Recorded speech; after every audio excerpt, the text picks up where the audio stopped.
Hey guys, it's Brandon here again for another video. I was about to go to bed after some of the most powerful meditations of my life, and I've been following the principle of doing spirituality pretty much 100% intuitively now. And, I was never a big person for structured meditation or really just structure in life at all. And I always hit a lot of walls, but I guess this is just an example of, the intuitive approach having a really great result at the end of my night. And the meditations were a result of that intuitive approach too. So anyway, I was looking down at some of my books that I have at the end of my bed, and I have 3 copies stacked of Mastering the Core Teachings of the Buddha, which I bought and was gonna originally give to people as I taught spirituality on the street. But now I figured I'll probably just give them away in like a video thing to people who are probably more serious, because this is a pretty dense, like 600-page, very like phenomenologically precise book about serious spiritual seeking, and like it's probably best that it goes to people who are really going to use it. I just think that's the best way to spread things, to actually spread the positivity of God, the Dharma, the Tao, whatever you want to talk about. Giving things to the right people and delivering messages to the right people, or in the right way, is important. But anyway, so I had that, like 3 of those, and then on top of that's a Quran, and then like leaning on that is a Bible. But there's this book too, and I actually like I said, I mean, I'm doing things intuitively. I'm not much of a person for structure or discipline. Although, like, of course, everybody has to use it. So it's not like I'm horrible with structure or discipline, but it's more like when I have the choice and I see that there's a possibility to do things another way, I'm gonna choose that other way probably, unless there's some huge cost to it. So I picked this book up. And, I've done this thing since I'm not super disciplined. I can't sit and be engaged enough to read a normal book anymore. So I've been consuming tons of video content and, reading online and all kinds of stuff for years. But I picked this book up. Obviously, it's called Seek Gurus.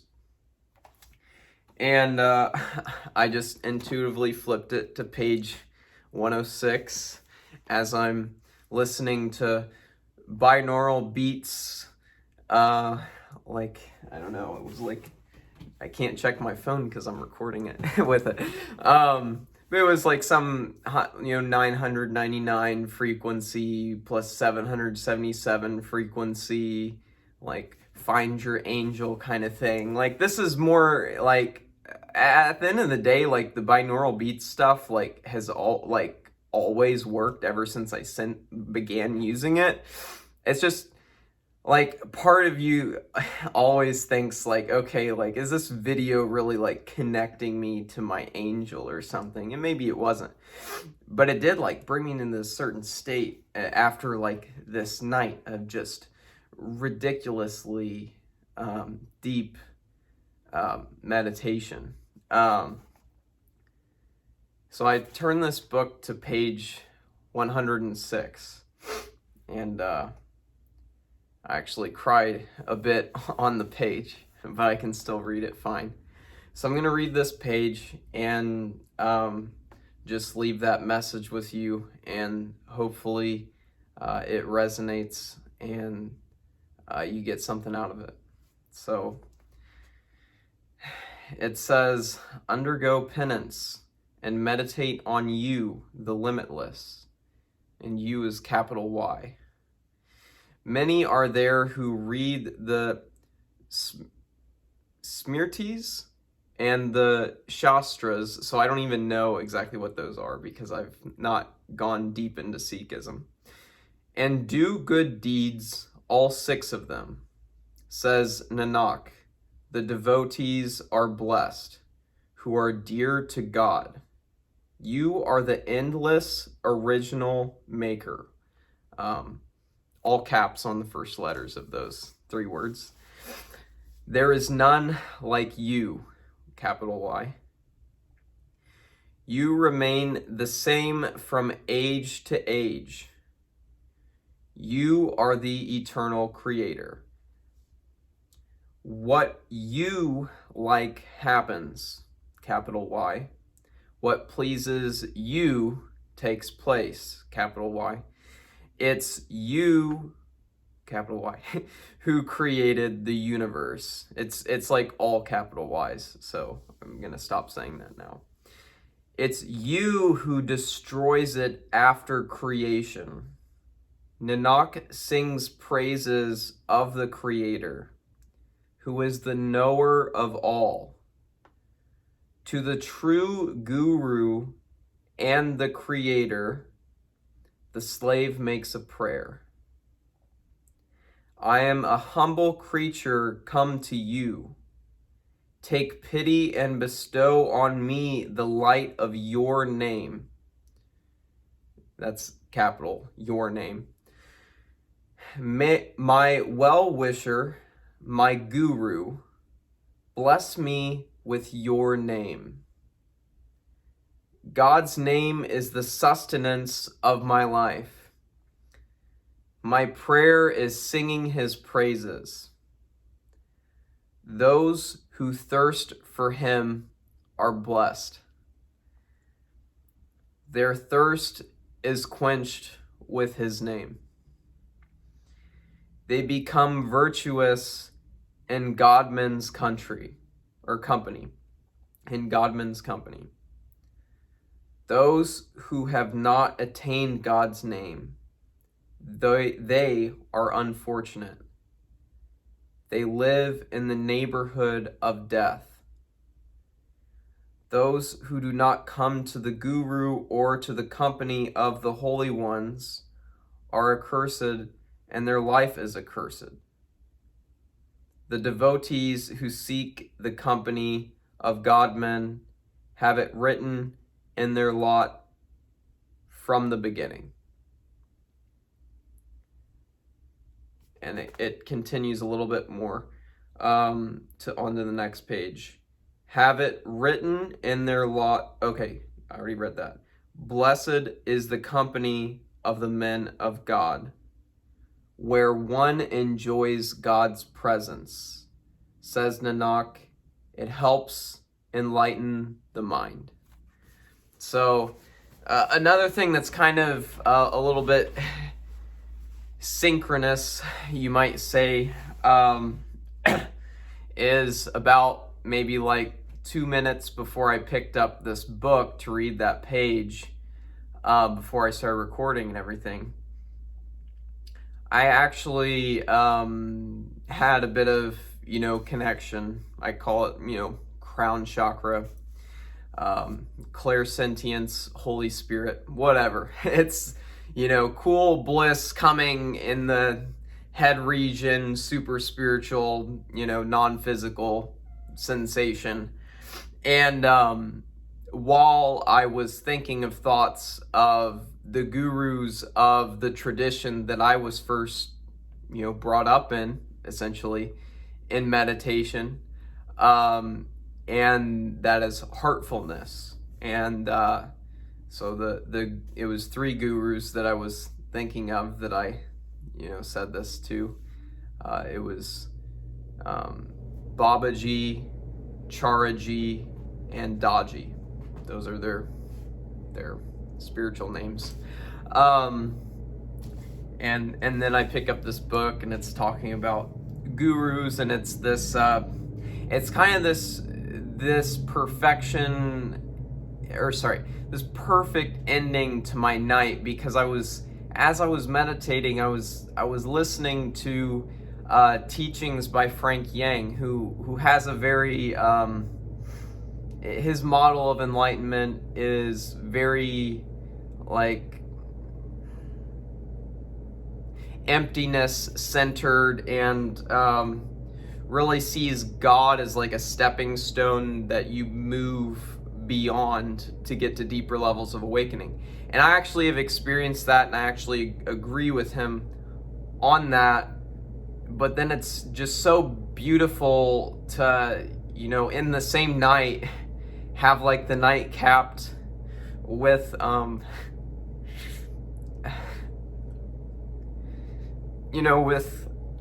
with the speaking of God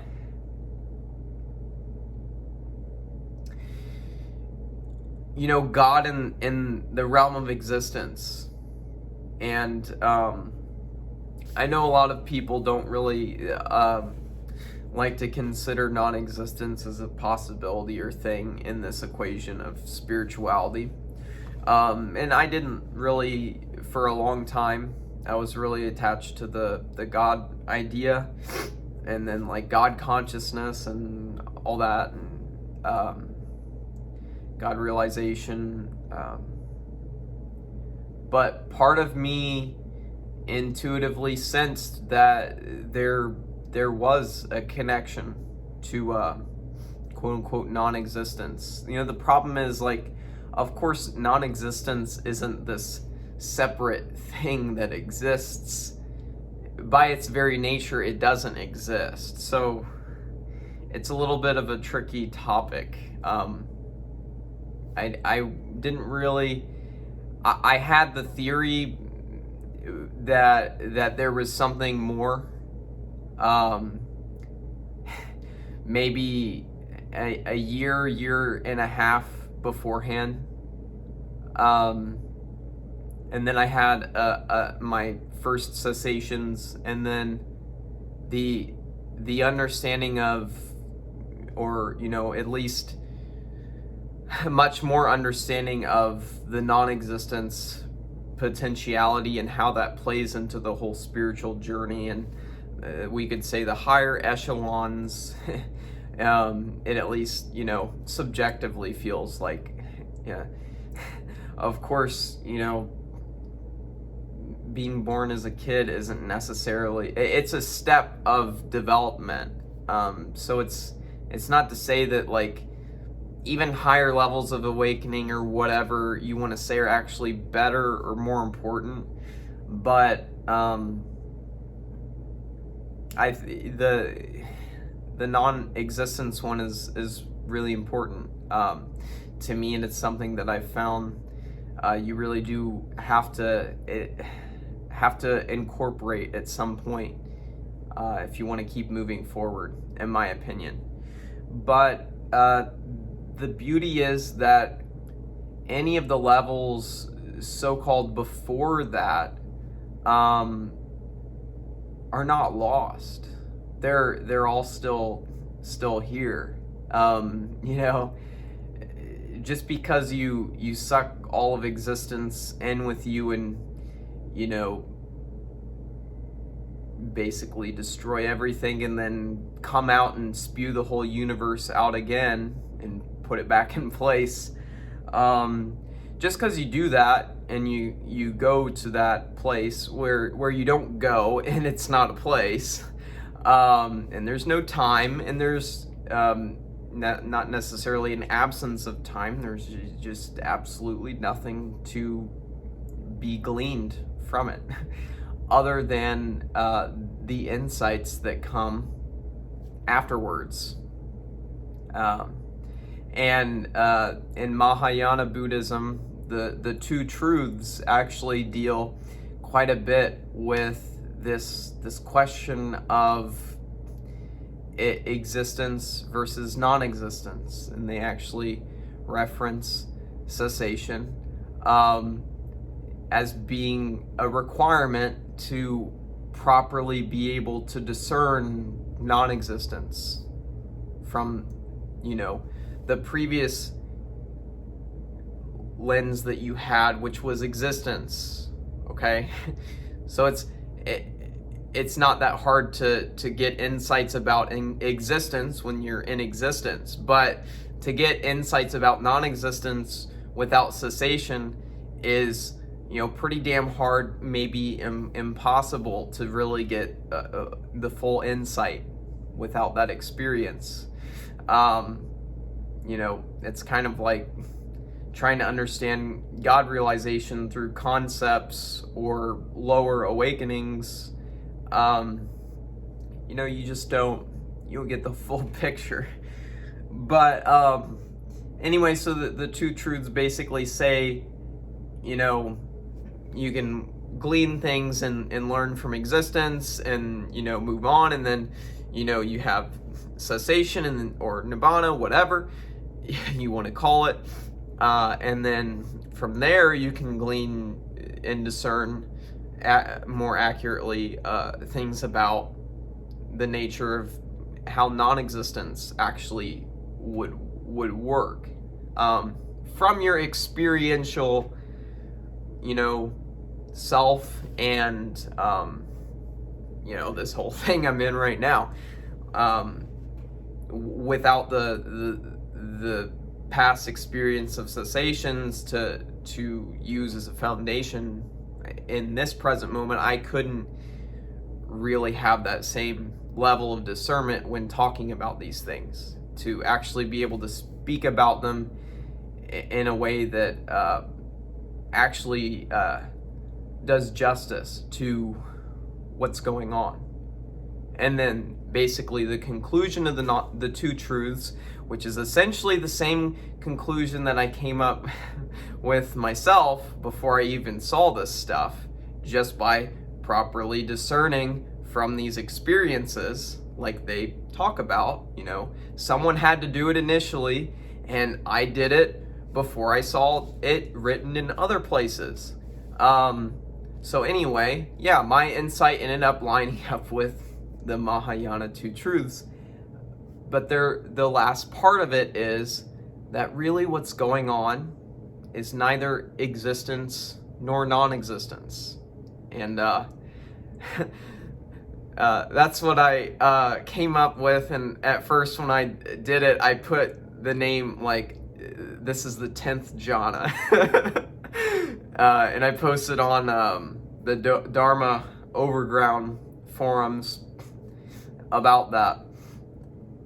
And they didn't necessarily like say anything was wrong with my experiences or what I was saying. They're just like, they were just kind of mad that someone's saying there's a 10th jhana, because of course, like, I mean, I'm not I'm not necessarily like a verified by multiple teachers or something anagami or arahant, so to say that I know something beyond the 9th jhana is not something they like. But the core of the phenomenology of cessation, or basically what starts stream entry and then gives progress on the different four paths of the four-path model in Theravada Buddhism, or specifically if you want to look at it like Daniel Ingram's way of explaining the four-path model and mastering the core teachings of the Buddha. Cessations are what is driving a lot of the progress, and he says that cessations are required basically at the, like, when there are certain moments when you switch to the next path, which is the next level of permanent awakening in his model, and those moments happen with cessation. So that's just how he says it. I think he's probably a little bit too cessation biased, but he's also had a lot of experience and worked with a lot of people on this stuff for years and years, is very studied and is very intelligent. So, I'm not going to say I know better. I'm just going to say my feeling is that things don't necessarily have to be as cessation based. I would say if you want to get permanent baseline shifts that are, basically the real deal for what, enlightenment was, talked about in the past, I would say it's pretty important. At least from my direct experience, it's like nothing else was like, that was like rocket, my whole spiritual journey up until cessation was just like, getting the rocket in place and like putting the rocket fuel in and like finding the astronauts. And like with cessation, we finally went up into space. And, now I'm starting to like, break orbit. And we'll see if we make it to the moon, by Christmas. Who knows? It'd be nice, have a nice Christmas present. I don't know, maybe whatever path I'm on, I'll hit another one. But yeah, so the idea is neither existence nor non-existence. Consider that. So I'm not saying that the answer is existence or non-existence. And what I think the Tao is, and why, and possibly maybe one of the reasons or part of the motivation why Lao Tzu said that the Tao was older than God, is because existence sprouts from non-existence. And Frank Yang actually said that very same thing in one of the videos I was watching tonight.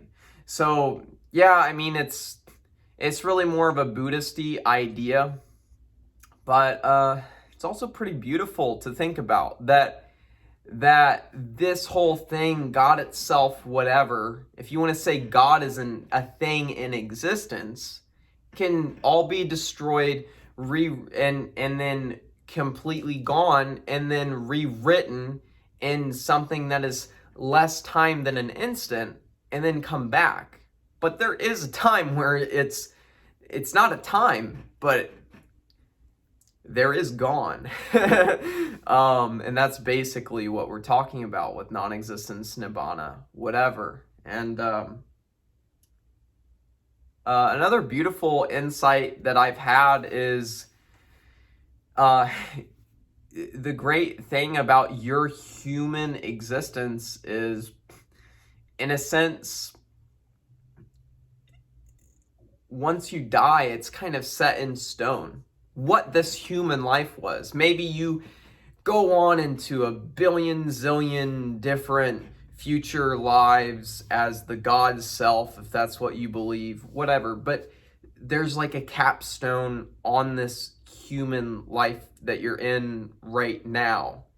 And either way, whether it's like pure atheistic materialism or not, you put a capstone on that, and whatever comes afterwards, you're not actually, like, there's not nearly as much worry when you start to see this stuff, at least from the angles that I'm seeing it. It takes it all away. You're not worried about existence. You're not worried about non-existence. If there is a soul, you know that, your Vipassana techniques, all that shit, like, if something's transferring, probably other things are transferring. And all the work I'm doing in this life right now to elevate myself spiritually is most likely going to do something for reincarnation of this soul, if there's some soul lineage of this, or if it's or if we're all on different soul lineages, or if you say that, things are solipsistic and, you're this one God thing reincarnating forever. It's fine, man. And one thing that I've kind of had, an insight that I've had lately, which, might scare at least some fundamentalist religious people, maybe some other people more into spirituality too, I don't know, is just the plain insight that it's okay to lose the game, man. It's okay. If there's a Christian God and you're just totally wrong and you did everything you could to try to get closer to what really felt like God to you, and you get fucked over, at least it feels like it, and you go into some burning pit of hell and it really is forever. Well, at the end of the day, it's okay to lose the game. Supposedly in that model, a bunch of people lose the game. And a bunch of good people, in my opinion, lose the fucking game in that model. So it's like, at least I'm actually around some good company. If spiritual seeking and, other religions or, psychedelics or whatever you might say leads you there, at the end of the day, you tried and you did what you could and you did what felt right. And I almost think there's more integrity that way. I'm gonna go toward what really feels like God to me, what really feels like truth to me, what really feels like enlightenment or whatever you're going for, whatever spiritual goal it is. They are goals. Let's be fucking real with ourselves. They're spiritual goals. You're gonna be like, oh, there's no you, there's no self, there's no nothing, no distinctions, no goals. You're still fucking doing some shit, man. You little tricky fucker. You're still probably, to some degree, unless you're the fucking, master of 17 different schools of enlightenment and God realization and astral projection and all kinds of bullshit, you're probably still, you can develop more. And there's probably some little tiny self thing happening that could be, worked on further. And, it's a common thing in this journey for people to feel like they're at some stopping point or some finishing point. The important thing is, we all have personal milestones that are very important in our subjective experience. The thing is, if we don't explain those with proper language and qualifier terms and all this shit, if we don't do it properly, we're gonna say, I'm enlightened, to a bunch of people who have all different ideas of what the fuck enlightenment is. You didn't even define what enlightenment was to you when you're gonna say something like that. And then, people will, cause everybody's gonna be in a ruckus. You'll be in a ruckus, they'll be in a ruckus. Because people don't like it when people claim shit that they aren't. But I think it's important to realize, if you really felt like you made huge progress, you did something important. And whether that's a level of permanent awakening or God realization, or whether it's just lucid dreaming, whatever, if it's important to you, that's what matters. At the end of the day, if it's important to you and it's not hurting anybody else, and ultimately, if it's important to you, it's making you happier to some level. And it's developing your worldview to some level, and it's teaching you more about what is possible with an experience. And I think all these things, they are permanent shifts in a sense. Like your first lucid dream is a permanent shift in consciousness, unless you get hit with a sledgehammer and completely forget it or have, dementia. It's a permanent shift. It's just, there are some shifts that are, bigger and are more noticeable and, cause more of an avalanche effect than others. So anyway, that's just a little bit of Brandon Rowe's enlightenment theory after crying a little bit to a beautiful, page in a book. So we're at 30 minutes. I love all sentient beings, at least to some level. Maybe not the highest, but, about to get on that Mahayana school and max out those boomies, and hopefully we'll see a new Buddha one day.